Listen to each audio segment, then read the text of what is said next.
Back for another edition of In the Huddle. Carl Dukes, along with my man Jason La Canfora, Brian Baldinger. The crew is here, guys, as we get ready for another week of the National Football League. We talk nothing but ball on this podcast.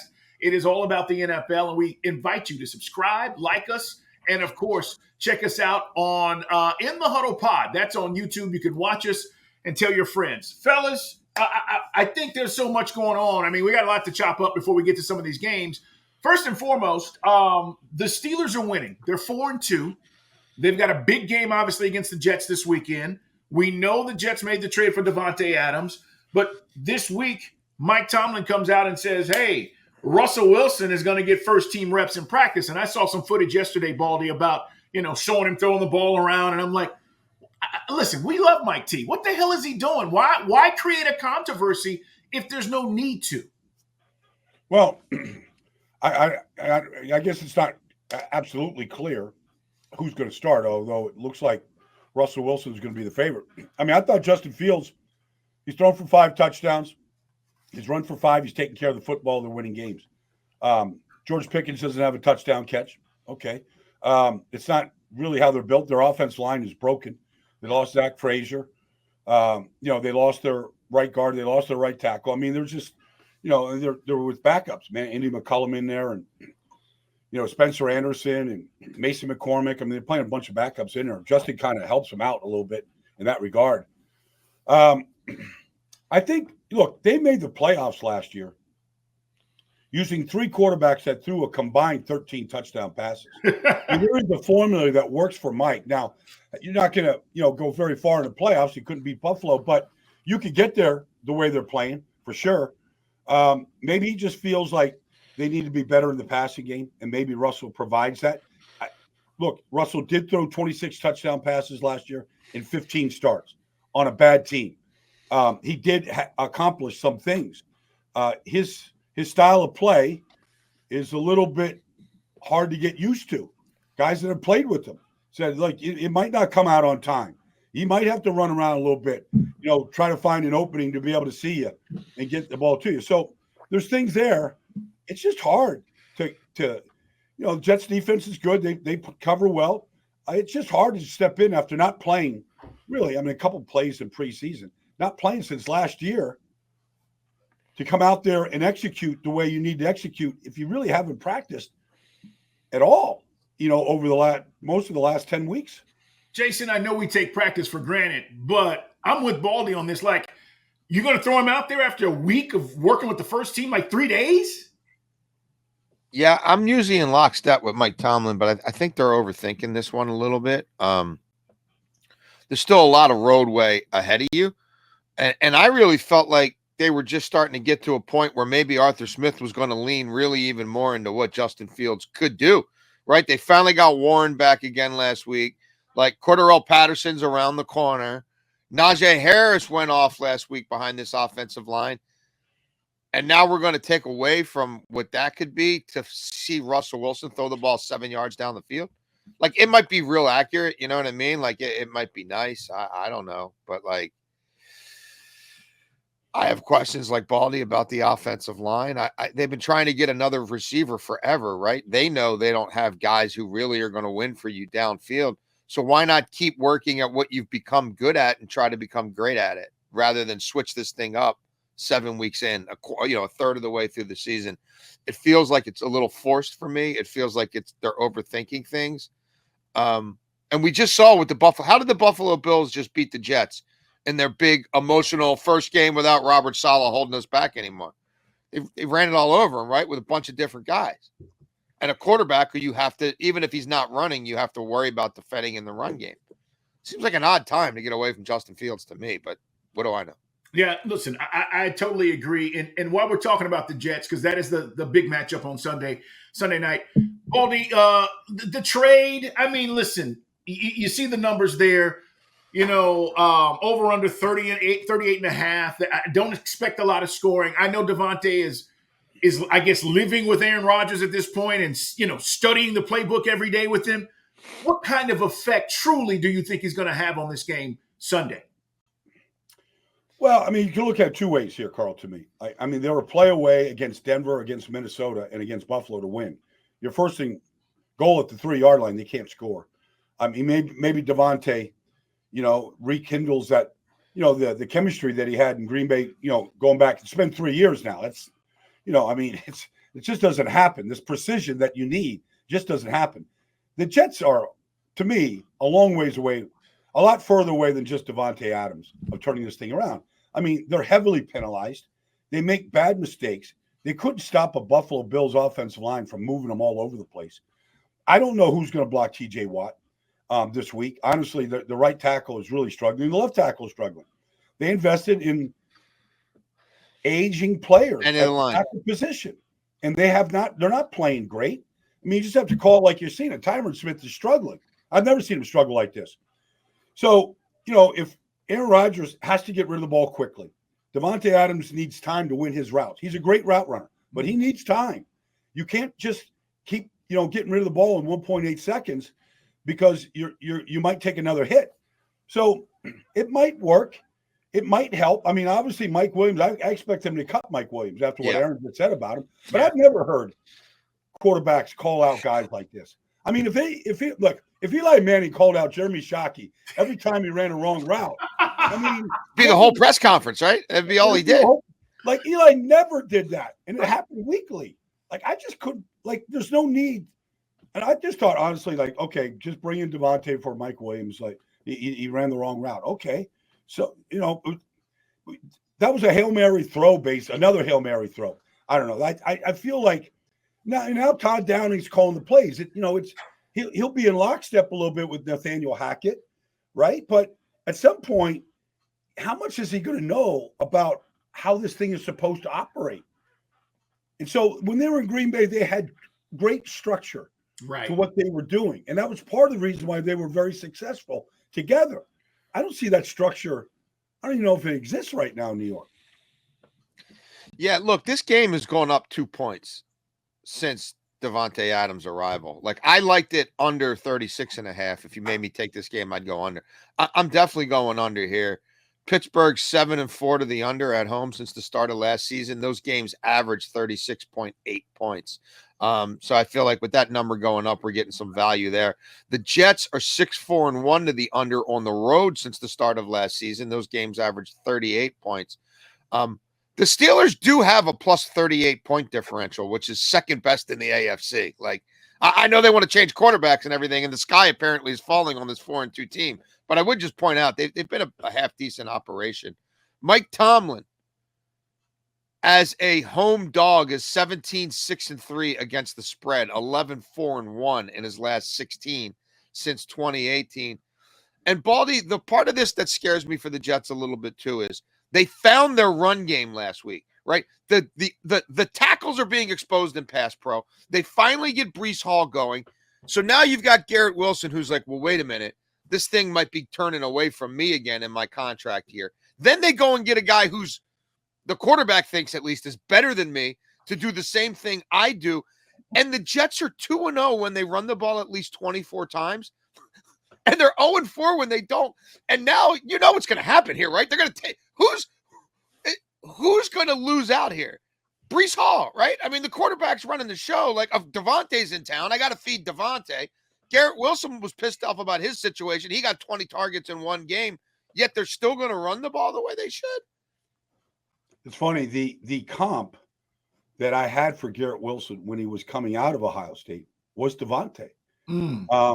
Garrett's a little faster than Davante, but their body control, their releases, the route running, that was the comp I had. I mean, and Aaron has said, he said that Garrett reminds him a lot of Davante. All right, well, they got Davante and they got his ghost. I don't know. Like it's, I mean, this is an organization that isn't doing anything right.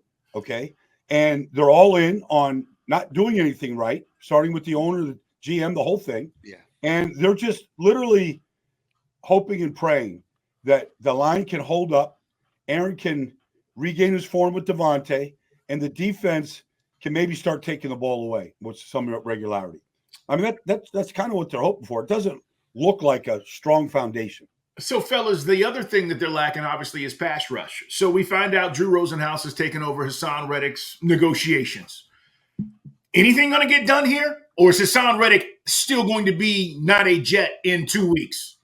Well, I have to ask the question. I know Hassan. He grew up right here down the road in Camden. I mean, I know his dad is the question I would ask Hassan is, do you really love football? Yeah. You're really willing to just – his contract is a contract. He signed it. He might want the extension like a lot of players want it, but he signed the contract. It's for I don't know, Jason, you know the numbers, 10 or 12 million, whatever it is. It's a big number that he's never going to get back. Right. If he doesn't play. And it's just ironic. I guess there's some irony here. The only other player I've ever seen do this ever was Le'Veon Bell when he was with the Jets. Right. It stinks. But Hassan, that's the question. What are you doing? You're never gonna put up numbers with no preseason or training or anything that you want for a new contract. No, everybody thinks you're gonna have diminished returns on the investment. I don't know what it's going to go. He could help any team right now on some level, but he's just missed way too much time. Jason, what's the trade value here? I mean, we just saw, the Jets basically give up a second for Davante Adams. If in fact they were to trade him, what are they planning on getting back? I mean, again, if I'm the other team, and even if I like the player, I mean, do I want this, or would I rather just go rent Jadeveon Clowney for $5 million, right, on a 1-year deal with a Carolina team that's going nowhere? Do I want this, or do I just want to go to the Cleveland Browns, right, who are open for business, and say, hey, I'll take Zadarius Smith off your hand? You know what I mean? Rather rent half of what's left on his one guaranteed year on his contract. Do I try to pry Max Crosby away? Hassan Reddick ain't the only fish in the sea. So if I'm worried about when he's even going to be really ready to play for me and where his mind is, all those factors are working against the Jets, as is the Jets' desperation, right? I mean, they were the ones who paid the price for Davante Adams. Everybody's feeling the heat there. So they're not playing from a position of strength at all across the board. I do think this player gets traded, though. The Jets have to get him out. The Jets have to, they can't be asking, if they're still answering questions about Hassan Reddick at Halloween, then what, you know what I mean? Then what the hell, what are we doing here? What are you even trying to accomplish, right? Move on. You got to move on. He's not going to play for you. It's not happening. You've been dealing with this for 6 months. So I think he gets moved in terms of value. I don't think it's much. Your best hope is like the Davante deal. You're hoping to attach some riders to this trade. If the player gets 5 sacks, if the player gets 7 sacks, right, then we can get some value. But right now it's about getting him out of your building. Lots of Jets conversation, guys, because it's a lot of stuff going on. Interesting stuff. We don't know where it's going to go, and the season is still young. I mean, they are 2-4 after losing to the Bills. That division is still up for grabs, but I don't see that happening. Either way, can't wait to see what plays out Sunday night. Let's shift gears, guys, and talk about tonight. As we record this podcast, it's Thursday. Broncos, Saints. Baldy, Saints are beat up. And I think, looking at the way things are going with no quarterback in Derek Carr and a rookie in Spencer Rattler, I don't see things getting fixed anytime soon. And they got a bunch of injuries across the board. And here come the Broncos. Yeah, well, I mean, look, I feel bad for Dennis Allen. I mean, they can't keep – they lost their center, Eric McCoy. They had to take their left guard, make him a center.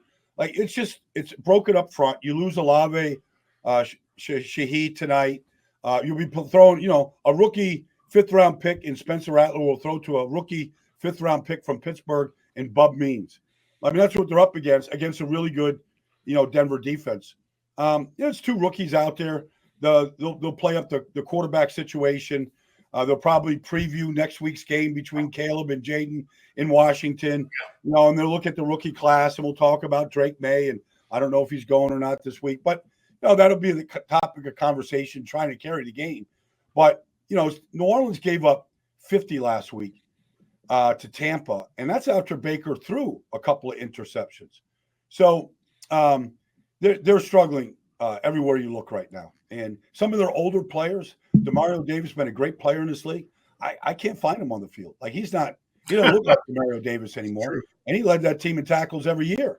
So they're just, they're broken. They're a little old in some places.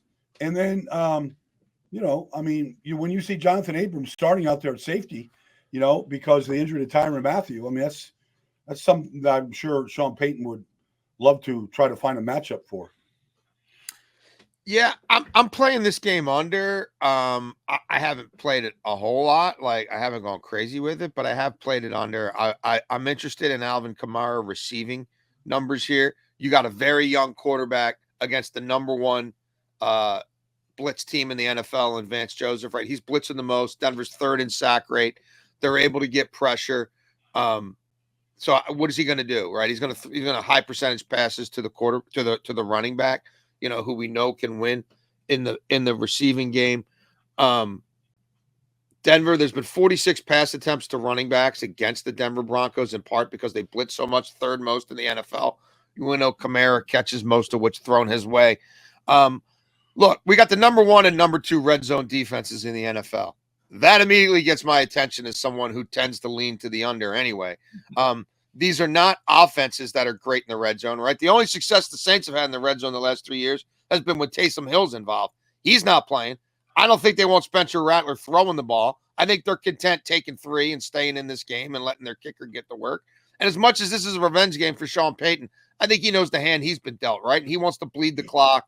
He wants to take a whole lot of time before they snap the ball, put Bo Nix in positions to win. I do think we're starting to see a little separation in this league too, and maybe it doesn't apply to this game as much as some others. Road favorites were 9-0 straight up and against the spread last week. They're 12-0 straight up and against the spread the last 2 weeks. And this has moved, this has moved from 1.5 to 2.5. If you made me take a side here, though, I'd still have to take the Broncos.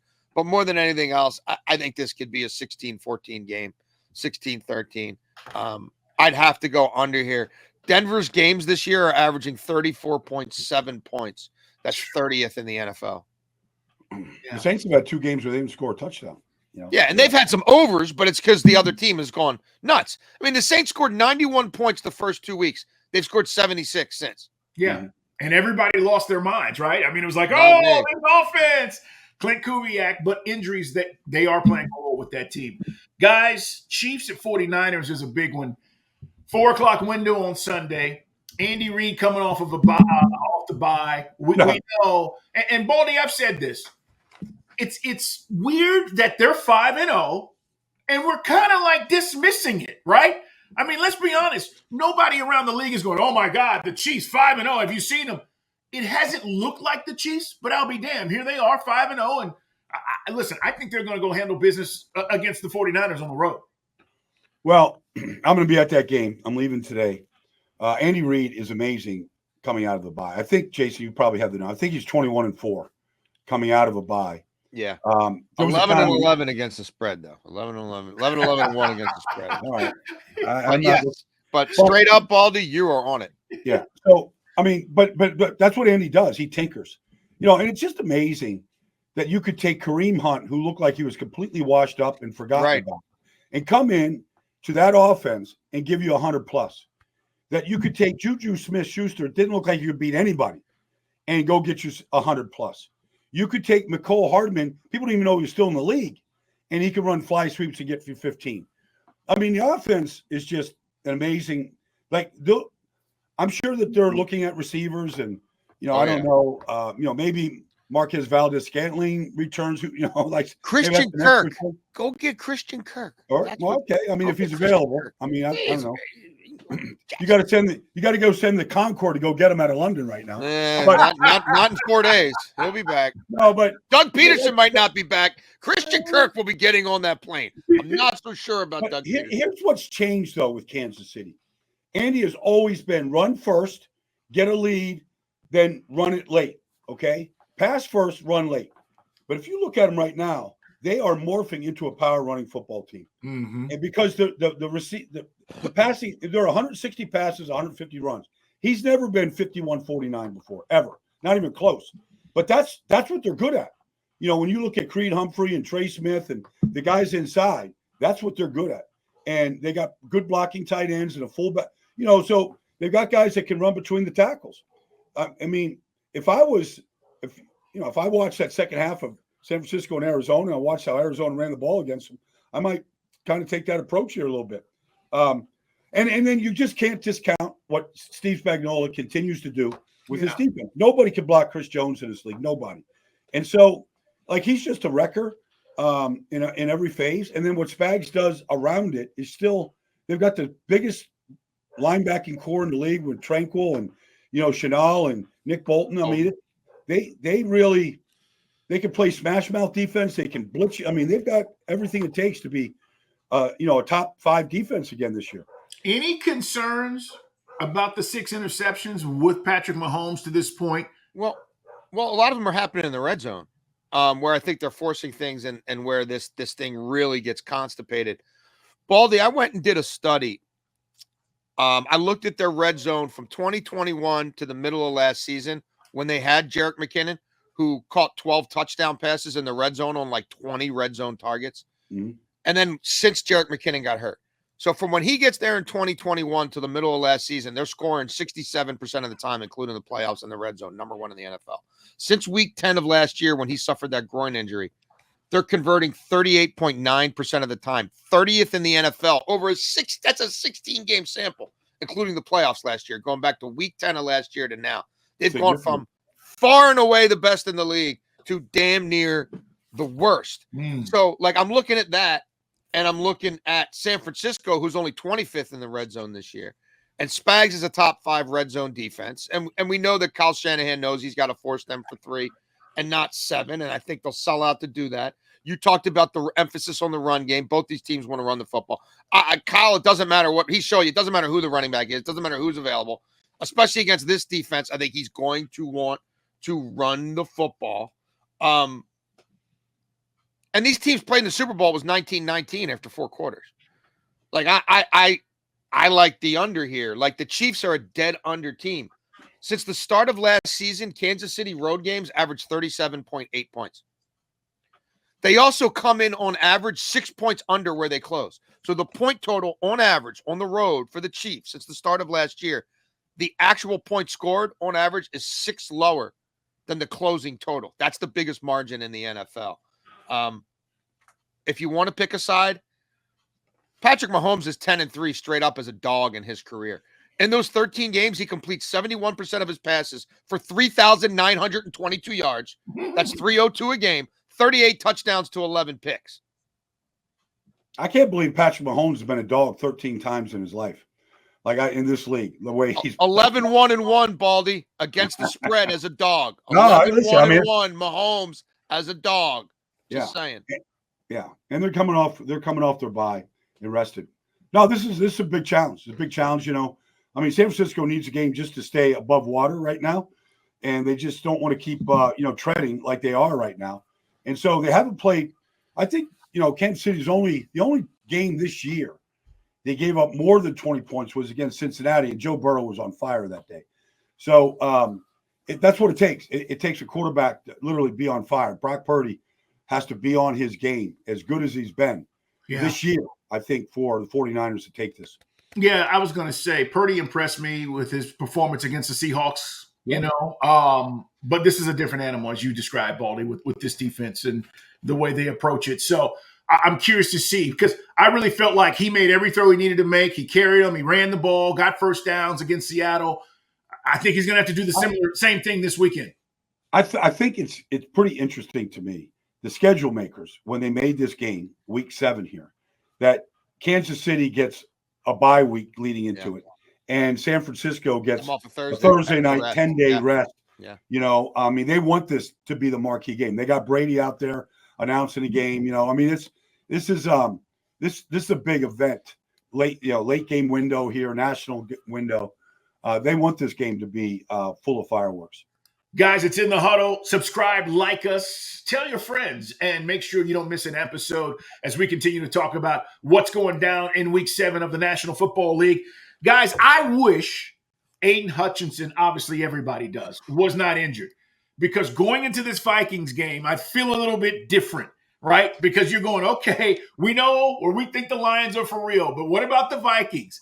And I just feel like this is not going to be the same. I'm not saying Dan Campbell's team's not going to show up and compete, but this is a very interesting game to me, Jason, from the Viking standpoint, right? I mean, speaking of coming off the bye, here they are, and everybody's kind of wondering, all right, when's this thing going to cave in on itself? I don't think it is. I don't think it's going to cave in on itself, but I think Sam Darnold in London didn't look quite as on top of his game as Sam Darnold the previous 4 weeks. I think the Aaron Jones injury, and like as we're talking, they're not ruling him out, but he also doesn't seem to be doing a whole hell of a lot in practice. And it seems like a fairly significant soft tissue issue that if you think you have real playoff aspirations, you may not, you may want to give him in essence a double bye here. So I think their efficiencies with and without Aaron Jones is something that could be a big factor in this game. I kind of like the Lions here. Losing Hutchinson, and remember, they lost Marcus Davenport back in September with the torn pec. I mean, that was supposed to be, hey, we don't just have Aiden at the top of his game. We've got a real bookend for him. Now you got nothing. But Dan Campbell, I just feel like when the chips are down, when things are stacked against them, these guys, they're money, man. Like, they just cover. I mean, Dan Campbell's 14-8 against the spread, his last 22 in the division. The Lions are 14-5 against the spread on the road since the start of 2022. Jared Goff's won 14 of his last 17 road games. Like I don't know, man. Like it's a hell of a matchup, obviously, and what Brian Flores is doing is special. But this Lions offense, the last couple of weeks, looks like to me, Baldy, it's hitting even another level. Like Jameson Williams isn't just a run around, make one gadget play guy now. Like you got to defend him all over you got to defend him on a bubble screen at the line of scrimmage. You got to defend him 70 yards downfield. Like I think this thing keeps evolving. Jameson Williams is the Motown Comet. Like he's just at a different speed. What he did to Trayvon Diggs last week, and ran right by him like he was a practice squad corner. Yeah. This is a great game from a matchup between Ben Johnson and Brian Flores. Now, one thing that Brian Flores has benefited from is in the first half this year, the Vikings have outscored their opponents 86-24. So Brian Flores is playing with the lead. Yeah. And there is a lot you can do when you have Gilmore out there on the edge. You got guys that can man up. With their blitz schemes and pressure schemes, they're very difficult to prepare for because you really don't know what he's doing. It used to just be Brian Flores on third down. All right. Is it blitz zero? What are they? It's every down now. And they've got so many players that can play multiple positions. But this is, I think Ben Johnson is as creative right now in both the run and pass game as anybody. And I think Brian Flores is as creative defensively as anybody. But I think it's a great matchup like that. The one thing that I think Detroit will be able to do is they run the ball better than anybody. Now, Baltimore has more rushing yards. I get all that. But when you're looking at a 1-2 back in an offense line that moves the line of scrimmage, Kevin Zeitler is an amazing player. Nobody ever talks about him. He's in his 13th year. He never missed a game. You remember him in Baltimore, Jason. Like he just lines up and plays every week. And now he's next to Penei Sewell. Like they're just moving the line of scrimmage. This could be a big Montgomery Jahmyr Gibbs game. And maybe a play action to Jameson over the top. It's hard to get over the top of Minnesota, but this is a great Week 7 matchup, and especially with all of this on the line here. Maybe the Lions take this division on this game here right now, but Minnesota can take a 2-game lead right now. With the win right here. So this is significant. It feels like a playoff game. The build up to it right now to me. Yeah, and Jason, I'm with you with the emotion of losing Hutchinson and rallying the troops, kind of deal with the Lions. I kind of feel like you do with this. They think we're a one-man team, guys. They think that's it. They think our season's all we've built here to turn this franchise around, and we love Aiden. And Aiden's a hometown kid. Nobody wants this more for Aiden. But if we keep kicking people's ass, Aiden might be back for the Super Bowl. I don't know, man. Like, I feel like they're going to be hungry.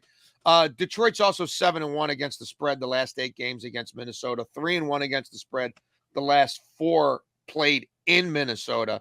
These games have tended to go over. The last 8 meetings have averaged 54 points. However, with this Flores defense and with the Lions secondary being better, I don't feel as strongly about that. But you want to give me points with Dan Campbell in this spot, I'll take them. I'm with you.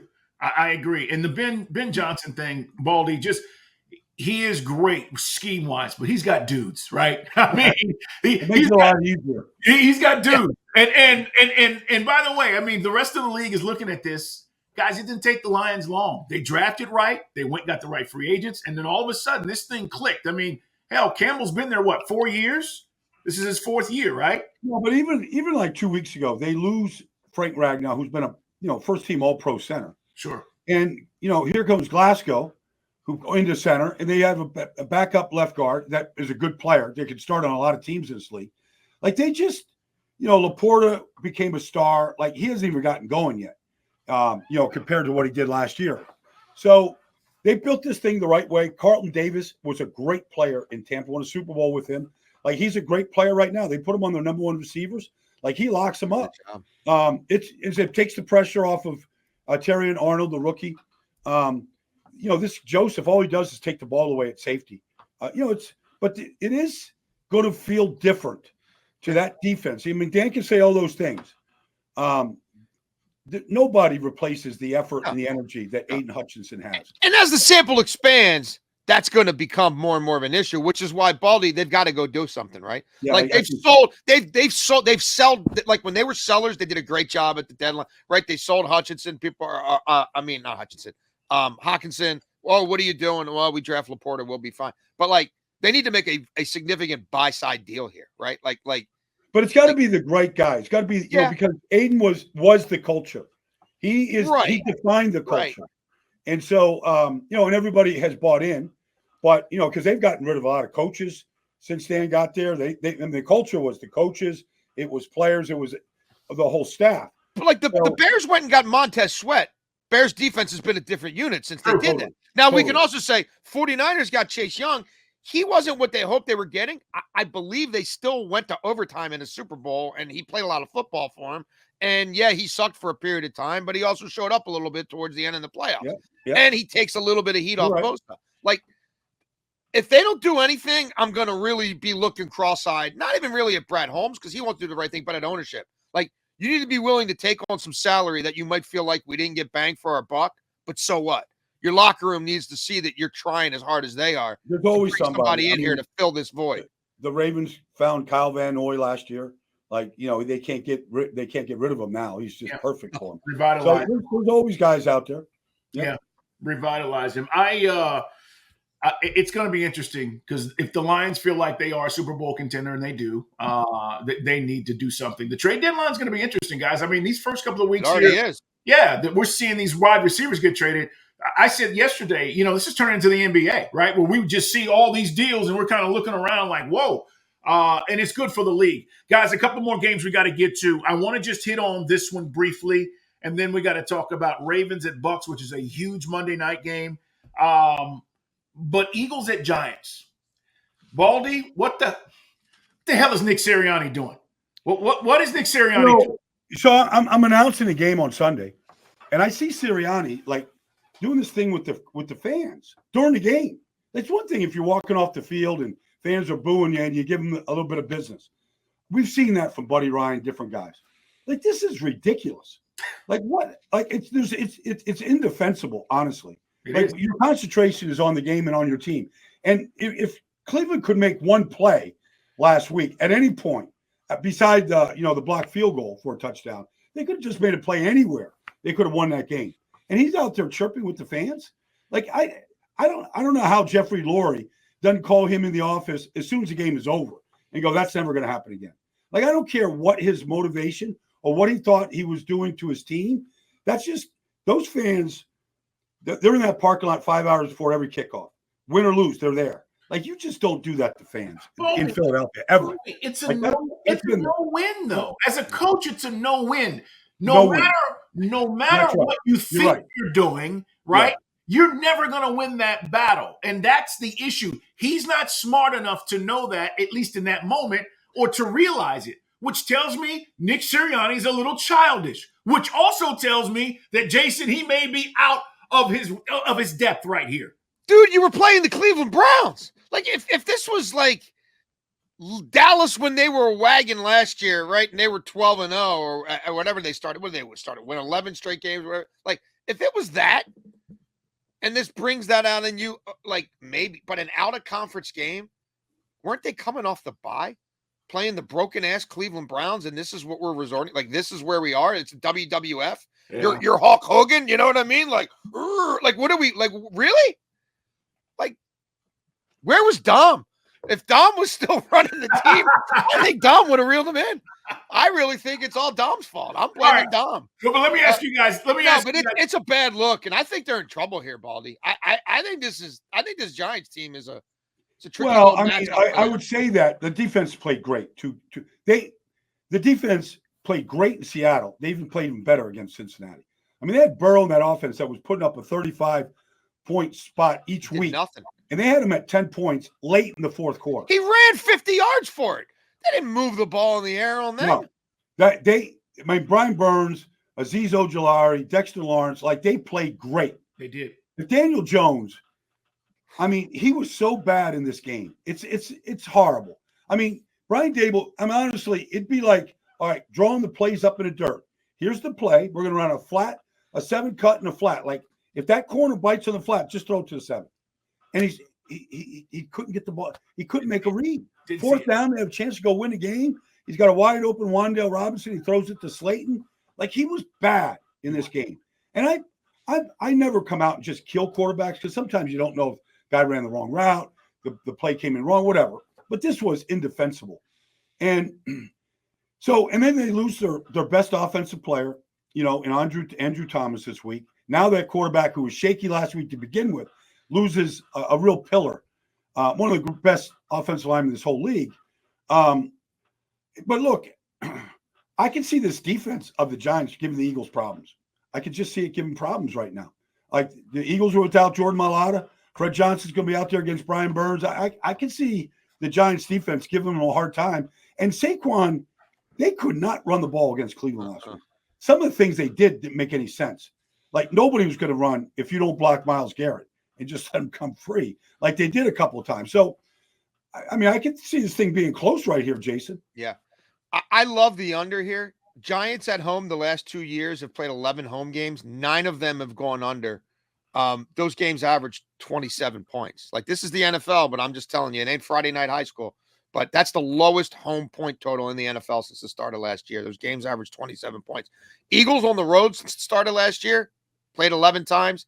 8 of them have gone under. The 6 of the last 10 games between these teams have gone under. And I'm just telling you, like, I'm not saying definitely back the Giants, but I have a hard time backing the Eagles here. Jalen Hurts has played 30 road games. 19 have gone under. But, like, you also look at them, 7-15-1 Jalen Hurts as a road favorite against the spread. That gives me pause. Philadelphia's covered once in their last 8 division games. That gives me pause. The Giants, 6-0 against the spread their last 6 games against winning teams. Giants have covered in 7 of the last 10 against the Eagles and 10 of the last 14. I'm guessing they try to ride Saquon Barkley here in this revenge game, Baldy, and I'm guessing Sirianni is going to just try to win a close one if he has to. He can't let the Giants D-line wreck his quarterback. Like, okay. I can't do 2 verts and get cute, right? Because these dudes might whip us. I like this Shane Bowen, what he's doing in Giants. He does. He's not like Wink Martindale. He's not blitzing his blitzes are very timely and they're very difficult to anticipate. Here's the one number in Philadelphia that just blows me away. They played 6 games. They haven't scored a point in the first quarter. Like it's like, or they don't look ready to play. That's on the head coach. Like every team scripts their plays. They review them on Friday. They walk through them on Saturday. Like you prepare for every look. Whatever change ups they might do, you've already walked through it. And they can't execute to start a game. Not once this year, which is, to me, there's something wrong that you can't. I've seen some of the worst. I've seen Carolina go down and score on the opening drive. Right. I can't figure that out. Lane Johnson came out yesterday and said that he thought his offense, it's just constipated. It's, I don't know if that's the right word or not, Lane, but honestly, it works. Like when you can't score a point in the first quarter, that's not a good sign. Well, that's my bigger concern. And last year they were the best first half team in the league. Last year the Eagles first half over their scoring total was the way to go the first 13 weeks because they were scoring they were getting ahead of everybody. Like the script is complete. Them in Dallas, their scripts have flipped from who they were a year ago. Yeah. Dallas for different reasons. I just think, guys, there is some dysfunction in the building here. when you look at the fact that they scored 21 points against the Falcons, 15 in a win against the Saints, they won 2016 against the Browns, and they lose to the Bucs and only scored 16 points. Their offense is not good. And that is the bigger concern for me, Baldy. I'm with you on the first quarter. It's the entire game. There's something going on in that building where this offense is not working and clicking. And let's be honest, Jalen Hurts, all this MVP conversation we were having about this, before the season, that's out the window. It's gone. That's out the window. Hey guys, it is. He's got to play better. He finally, played a game where he didn't turn the ball over for the first time since going back to last season. So that's encouraging a little bit. I want to hit this last game, Ravens at Bucks, Monday Night Football. We do not want to dismiss the Texans-Packers game as another big one, obviously. But this one for me, when you start talking about the Bucks offense, and guys, shockingly enough, I had to do a double take.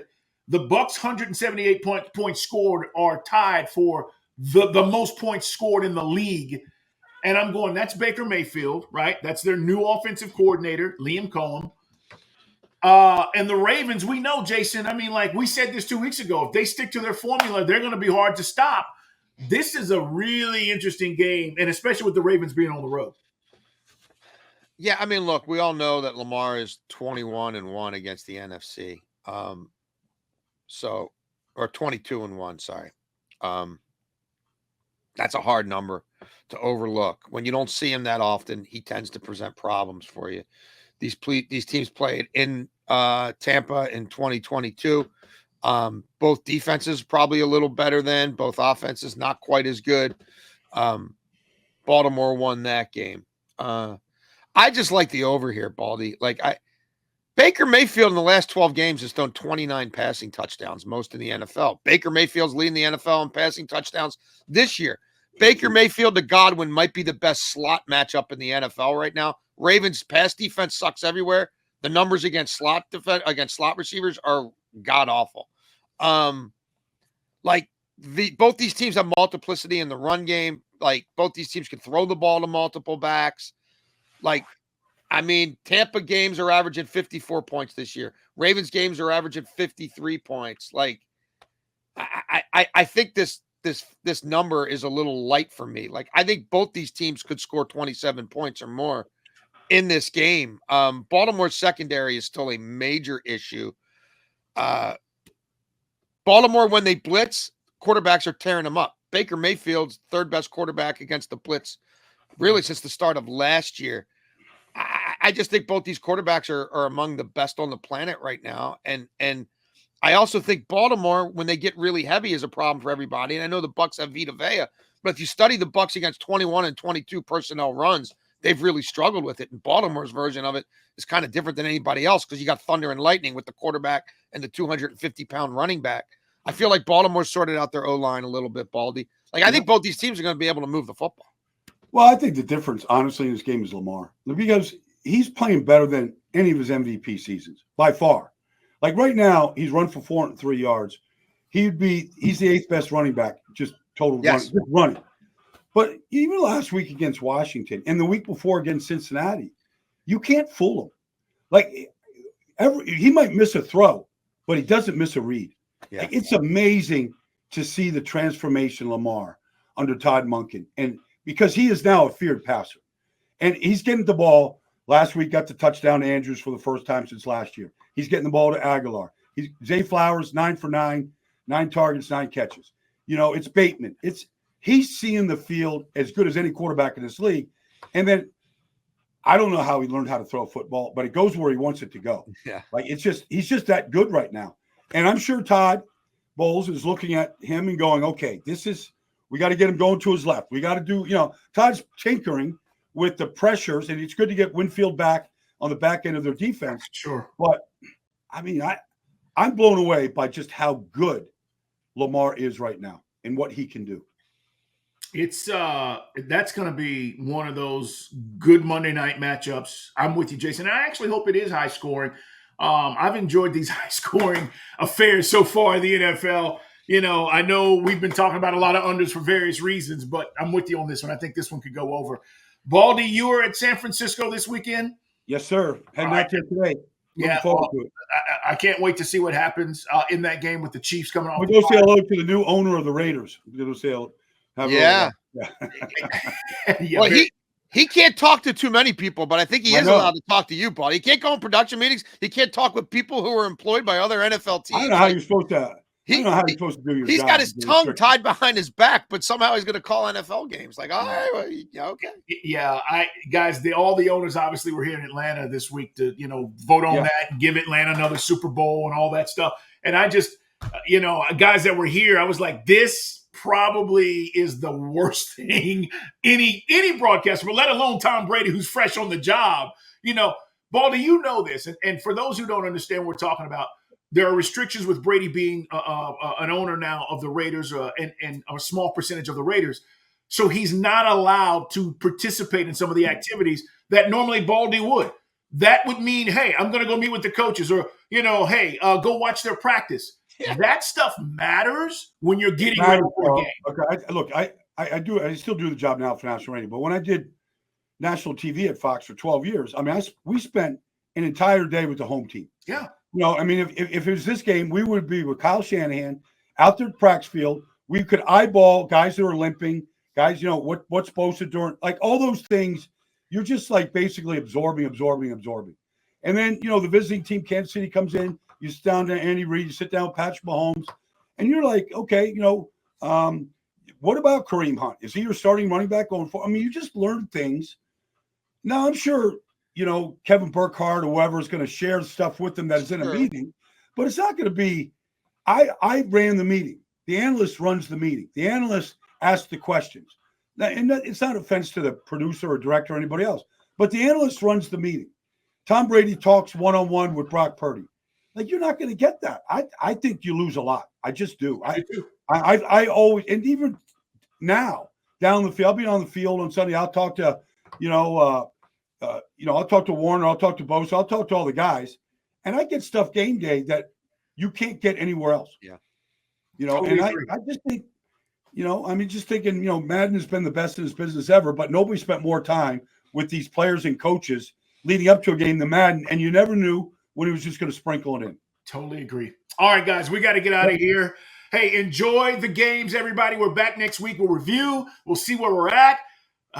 Believe it or not, we're headed to week 8 after this weekend, and that's crazy to me. We were begging for football, and now we're already almost to week 8. All right, guys, enjoy the games. Follow Brian Baldinger, Baldy's Breakdowns. Follow Jason Lock-on-4. Read him in the Washington Post. Follow me. Put him up. See Dukes.